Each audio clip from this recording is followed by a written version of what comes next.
யாரெல்லாம் காபத்துல்லாவுக்கு போறாங்களோ அஜ்ரி அஸ்வத பார்ப்பீங்க. அந்த கருப்பு கல் இருக்குல்ல, அஜ்ரி அஸ்வத், அது மறுமை நாளில சாட்சி கூறும் என்று அல்லாஹ்வின் தூதர் சொல்றாங்க.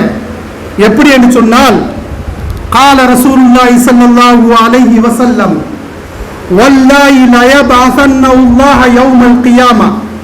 அதாவது கியாமத் நாளிலே அஜ்ரி அஸ்வத் என்ற கல் இருக்குல்ல, அந்த கல்லை அல்லாஹ் எழுப்புவான்.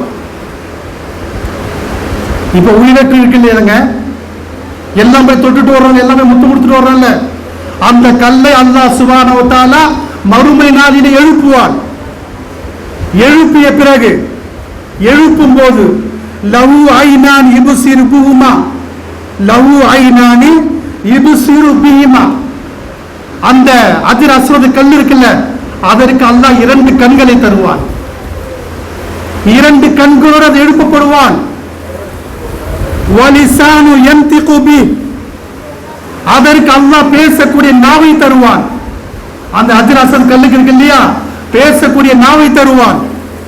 யஷாது அலா மனிஸ்தலமு பிஹக், அல்லாஹ்வின் தூதர் சொல்றாங்க, யார் அந்த கல்லை முத்தமிட்டார்களோ அவருக்காக வேண்டிய மறுமை நாளிலே அது சாட்சி சொல்லும் என்று அல்லாஹ்வின் தூதர் சொல்றாங்க. சகோதரர்களே, எனவே யாரெல்லாம் ஹஜ்ஜுக்காக வேண்டி செல்வார்களோ, உம்ராவுக்காக வேண்டி செல்வார்களோ, அந்த கல்லை முத்தமிடுவதற்காக முயற்சி செய்யுங்கள். ஏனென்றால் மறுமை நாளிலே அதற்கு 2 கண்கள் தரப்படும்.